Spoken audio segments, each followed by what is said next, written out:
శ్రీ నూకాంబిక అమ్మవారి కొత్త అమావాస్య మహోత్సవాల సందర్భంగా రాష్ట్ర ప్రభుత్వం తరపున పట్టు వస్త్రాలు సమర్పించిన జిల్లా ఇన్ఛార్జ్ మంత్రి కొల్లు రవీంద్ర. ఉత్తరాంధ్ర ఇలవేలుపు రాష్ట్ర పండుగగా గుర్తింపు పొందిన అనకాపల్లి శ్రీ నూకాంబిక అమ్మవారి వార్షిక జాతర మహోత్సవాలు ఘనంగా ప్రారంభమయ్యాయి. అమ్మవారి కొత్త అమావాస్య మహోత్సవాలను ప్రభుత్వం రాష్ట్ర పండుగగా ప్రకటించింది. జాతర మహోత్సవాలు ప్రారంభోత్సవ సందర్భంగా బుధవారం రాష్ట్ర గనులు, భూగర్భ, ఎక్సైజ్ శాఖ మంత్రి మరియు జిల్లా ఇన్ఛార్జ్ మంత్రి కొల్లు రవీంద్ర రాష్ట్ర ప్రభుత్వం తరపున అమ్మవారికి పట్టు వస్త్రాలు సమర్పించారు. ఈ కార్యక్రమంలో MP CM Ramesh, MLA Kunathala Ramakrishna, జిల్లా collector Vijayakrishnan, joint collector Patel, urban మాజీ MLA Peela Govinda Satyanarayana, housing board chairman Battula Tatibabu, Dadi Ratnakar, Buddha Naga Jagadeesh, మల్లా సురేంద్ర, దేవస్థానం చైర్మన్ పీలా నాగశ్రీను, గొల్లబాబు, ఆలయ సహాయ కమిషనర్ యాళ్ల శ్రీధర్, ఆలయ ధర్మకర్తలు, కూటమి నాయకులు పాల్గొన్నారు. అనకాపల్లిలో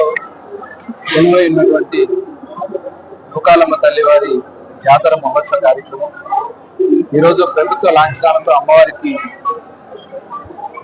పట్టు వస్త్రాన్ని సమర్పించడం అనేది అమ్మవారి చాలా కాలం నుంచి ఇక్కడ ఉన్నటువంటి దేవాలయానికి దగ్గర 15 కోట్ల రూపాయలతో చాలా అద్భుతంగా అంగరంగ వైభవంగా ఆలయాన్ని తీర్చిదిద్దారు. 2014లో గౌరవ ముఖ్యమంత్రి చంద్రబాబు నాయుడు గారు 5 కోట్ల రూపాయలు ఇవ్వడం, తర్వాత దశల వారీగా ఈ ఆలయాన్ని పునర్నిర్మాణం చేసుకోవడం జరిగింది. మొన్ననే రాజగోపురం నరస ప్రతిష్ఠ కూడా జరిగింది. అలాగే అమ్మవారి ఆలయం చాలా నూతన శోభతో ఈ కార్యక్రమాన్ని కూడా గౌరవనీయులు స్థానిక శాసనసభ్యులు కొనతాల రామకృష్ణ గారు, అలాగే పార్లమెంట్ సభ్యులు సీఎం రమేష్ గారు, ఇలా గోవింద సత్యనారాయణ గారు, అలా నాయకులందరూ కూడా దీంట్లో భాగస్వాములై చాలా అద్భుతంగా ఈ కార్యక్రమాన్ని నిర్వహిస్తూ ఉన్నారు. ఏదైతే మాట ఇచ్చారో చంద్రబాబు నాయుడు గారు ఆ రోజున, అలాగే పవన్ కళ్యాణ్ గారు ప్రభుత్వ అధికారికంగా ఈ కార్యక్రమాన్ని నిర్వహిస్తామని చెప్పి అమ్మవారి ఉత్సవాలు చేస్తామని చెప్పారు. ఆ మాటకి కట్టుబడే ఈరోజు ప్రభుత్వ పరంగా అన్ని లాంఛనాలతో ఇక్కడ కార్యక్రమాన్ని నిర్వహిస్తా ఉన్నారు. ఉత్తరాంధ్ర నుంచి కూడా పెద్ద ఎత్తున భక్తులు వస్తారు. వారందరికీ కూడా ఎక్కడ ఏ ఇబ్బంది రాకుండా అటు జిల్లా కలెక్టర్ గారు, అలాగే ఎస్పీ గారు, అధికారులందరూ కూడా, ముఖ్యంగా ఎండోమెంట్ డిపార్ట్మెంట్ అందరూ కూడా అన్ని చర్యలు తీసుకోవడం జరుగుతుంది. అమ్మవారి ఆశీర్వచనాలు అందరికీ ఉండాలి.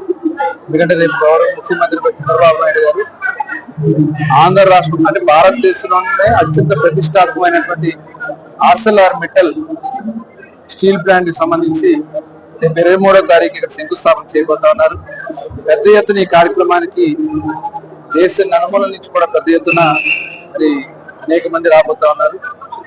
అలాగే దీని ఒక ఉత్తరాంధ్ర కూడా చాలా ప్రాముఖ్యతగా చేయాలని చెప్పి, ఎందుకంటే చాలా ప్రెస్టీజియస్ ప్రాజెక్టు, దాదాపు 1,50,000 కోట్ల రూపాయల పెట్టుబడితో చేసినటువంటి ఈ స్టీల్ ప్లాంట్ ఒక ప్రముఖమైనటువంటి స్టీల్ ప్లాంట్ నిలబడబోతోంది. మరి అమ్మవారి ఆశీస్సులు ఉండాలని చెప్పి మనస్ఫూర్తిగా కోరుకుంటూ మరొకసారి మరి ఆలయ కమిటీ సభ్యులకి, ఎన్విరాన్మెంట్ డిపార్ట్మెంట్ వారికి, అలాగే గౌరవ శాసనసభ్యులకి, పార్లమెంట్ సభ్యులకి, నాయకులందరూ